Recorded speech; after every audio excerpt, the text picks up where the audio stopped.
In this tutorial, we'll be talking about functions in Swift. The topics that we'll discuss are function syntax, function call in the general sense, function call when there are no input parameters, functions when there are no return values, functions when there are multiple return values, functions when the return value is an optional tuple, argument labels, default input parameters,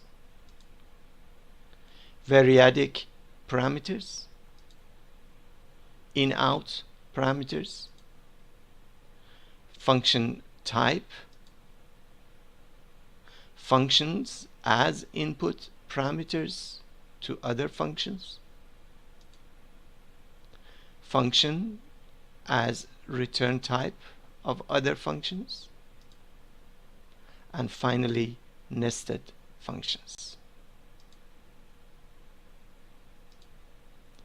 The first question to answer here is, what is a function?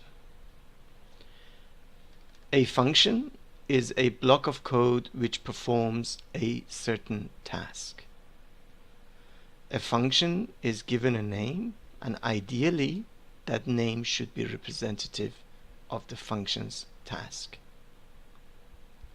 Whenever the code represented by a function name is needed within our main code, the function name is called, and as a result of that, the block of code associated with that function is executed. The advantages of functions are many. Here are a short list of some of these advantages. When we use functions, the overall length of our main code is reduced.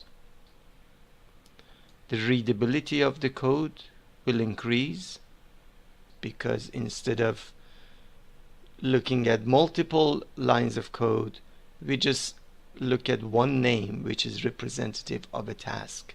We don't worry about the code which performs that task.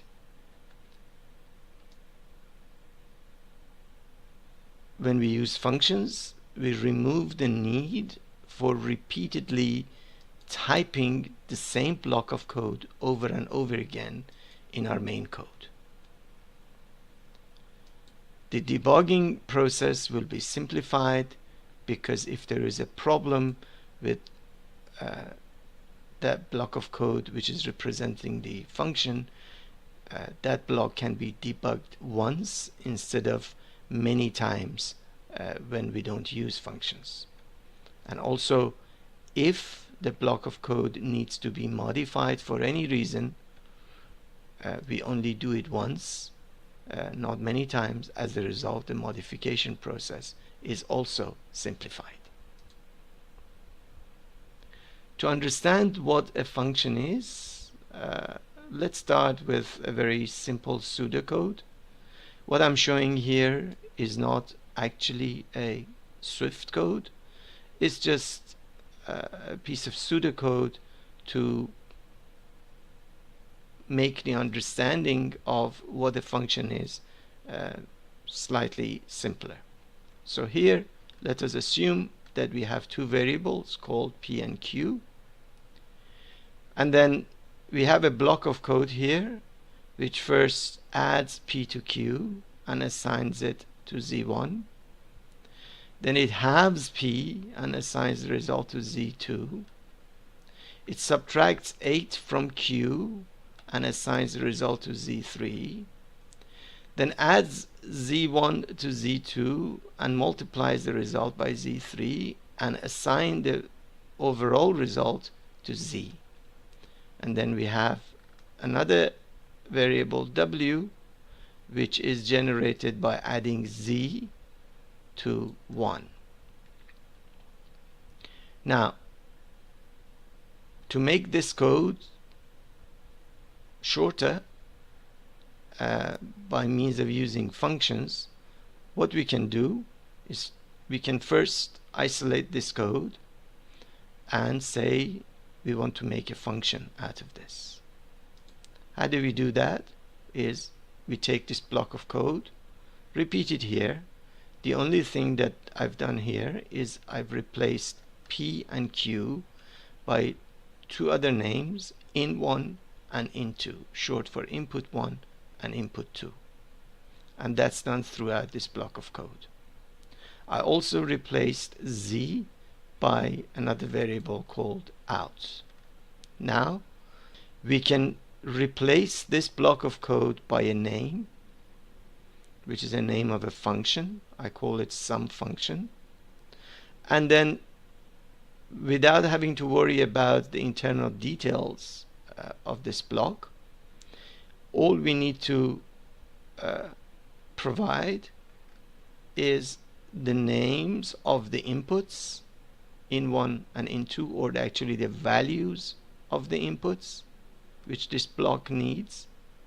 And then we also say that this block is going to generate an output, and we show that by this name called out. So when we see this line of code which we are going to use to replace this block of code, we are saying that we have a function which has two input values, in1, in2, and it generates an output value. How this is done is not obvious by just looking at this, but in order to know what the details are, we have to look at the actual block of code. Now, how can we use this within this body of code? This is how it's done. We keep the first part of the code as it is. We replace this block by the name of our function, and then we set in1 equal to P, which is the value that we define here, and then we set in2 to Q. Again, Q is declared and assigned here, and then we provide the value of the output of this function, which we will use later. So what this line of code does is it takes P and replaces in1 by P within this code, and it takes Q and replaces in2 by Q within this code. And as a result, we end up with effectively this code. And what this code is generating is this value which is called out.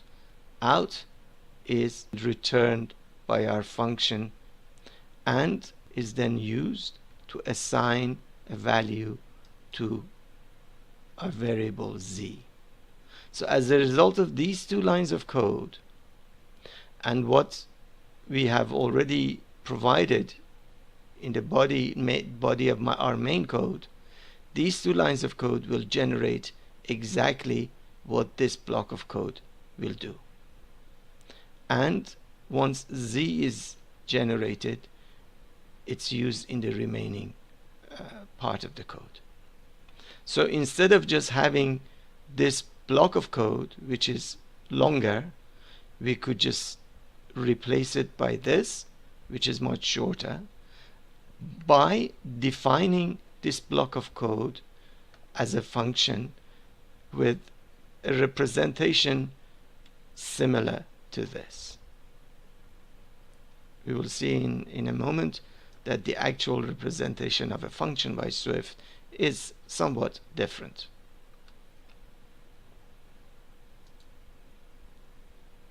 Now let's have a look at the actual Swift syntax for a function. We start by using the keyword func, F-U-N-C, short for function.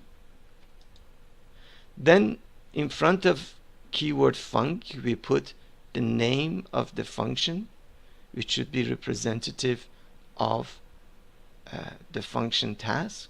In front of the function name, we use parentheses, and within parentheses, we list our input parameters to our function. The list includes the names of our input parameters. Here, input name 1 to input name n, and we can have as many as those as we need.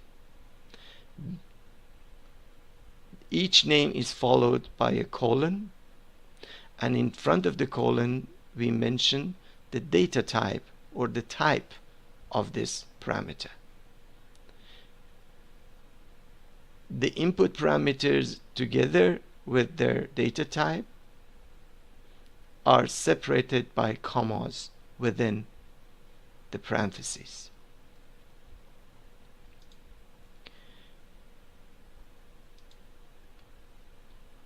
If our function is going to generate an output, we can indicate that by an arrow, which is made out of a minus followed by a greater than sign, and then after the arrow we mention the type of the value that the function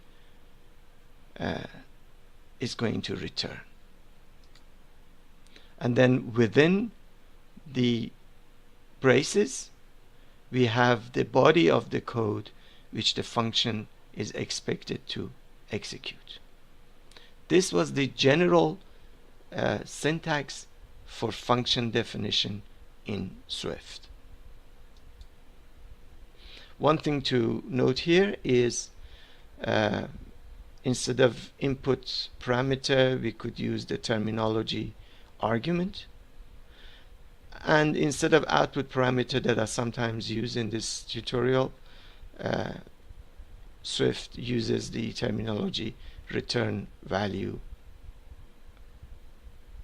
and the corresponding type of this would be the return type.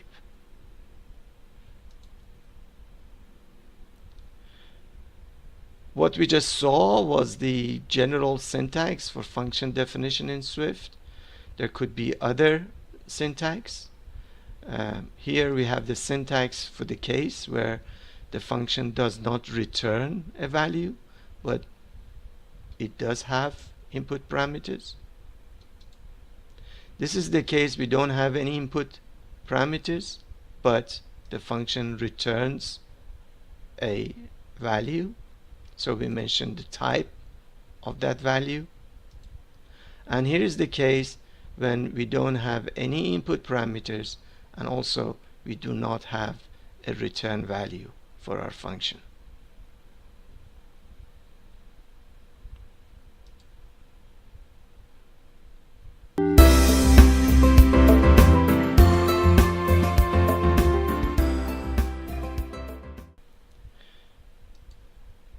Once we define our function, we can call it within our main code.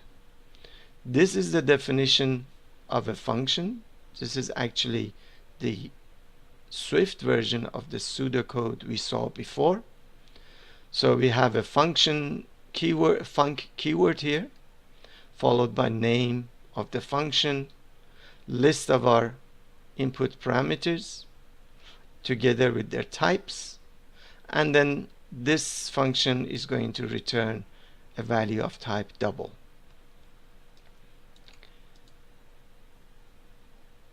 One important thing here is that when a function is defined so that it has a return value, the function has to return a value using the keyword return followed by the value it's supposed to return. If this line is not included, we will have some compile time error. The function can also have its own sets of parameters. These parameters are local to the function. Then we have the body of our code, which is effectively the same as our pseudocode.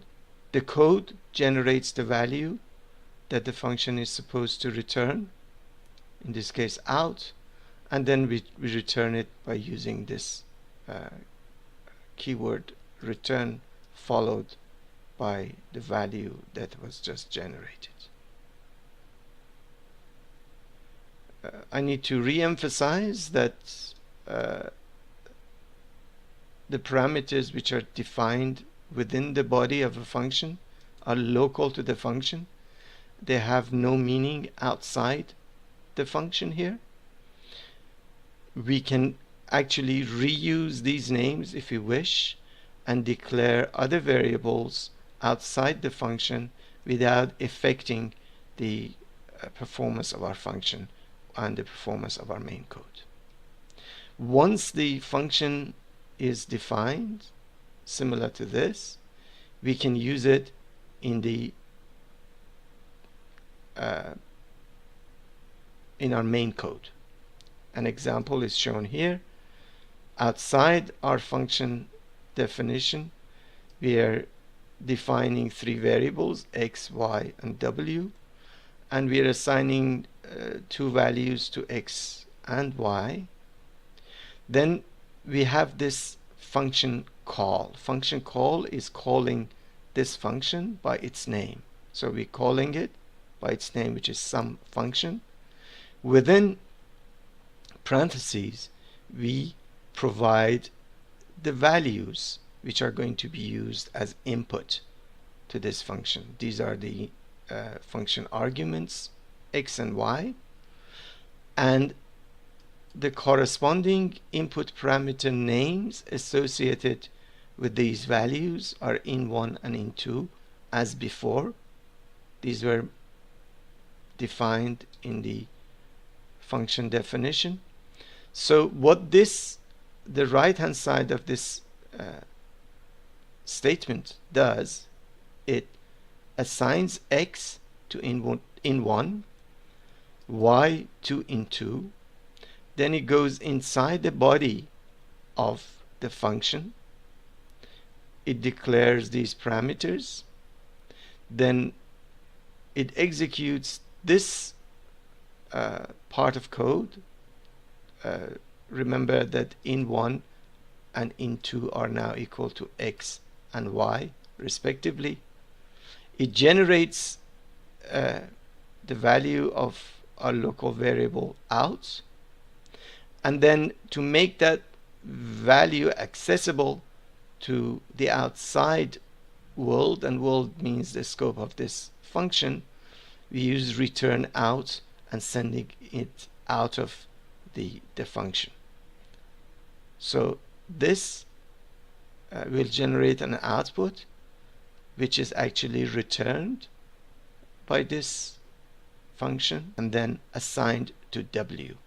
So as a result of using these two values and calling this function, w will become equal to 108. Here again, I'm just showing that these two values, in1, in2, are input parameter or argument names, and x and y are input parameter or argument values.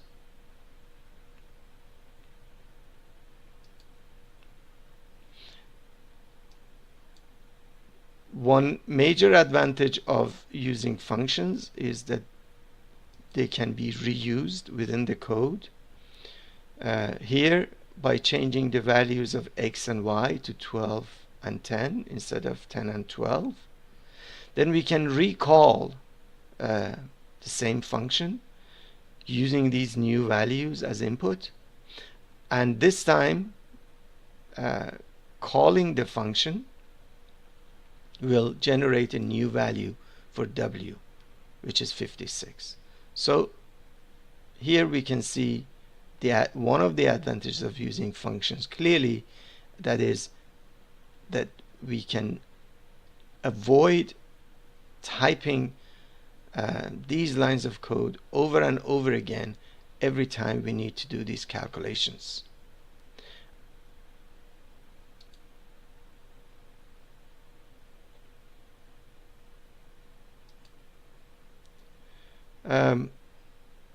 As I mentioned earlier, it is possible that when we define a function, that function does not need any input values. This is an example of that. When we have no input parameters, we just use empty brackets like this. In this example, we have no input parameters, but we do have a return value. So here we have the same code as before, but because we don't have any input values here, I just replaced in one and in out by some actual values. So as a result of this, out is generated, the value is printed, and also out is returned as before. So once we have the function definition here, we can again use it in the rest of the code. Here is an example of that. We are declaring a variable called w, and which is of type double. Then we call our function, which is some function. Some function returns a value which is equal to 108, and pass it on to w, and this is what w will become after this line of code is executed. Also, because we have a print function within the body of our function, this out is also printed. Now, one thing is that although it is absolutely necessary to return a value when the function definition is showing a return type, when we are calling that function, we do not have to use the return value. So in the case of this line of code, we are actually using the return value. But if you don't wish to use the return value, we can just call the function like this. So as a result of this, we are not assigning the return value to anything, but the print function inside still prints the value of our output.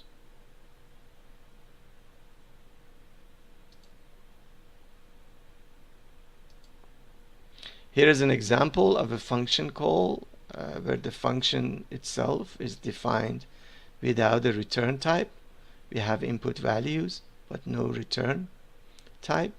So again, the code is similar to before, but we don't return anything. We just print the generated result.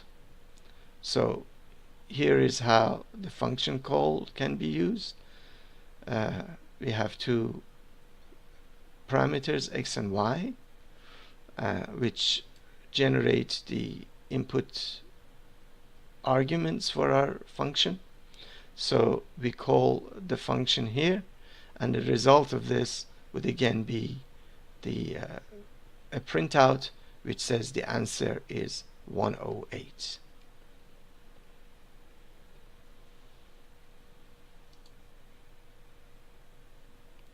One interesting point here to mention is that when we have a function without a return type or a return value, although we are not mentioning a return type, the function actually returns a value, and that value is an empty tuple, which is shown by these empty parentheses.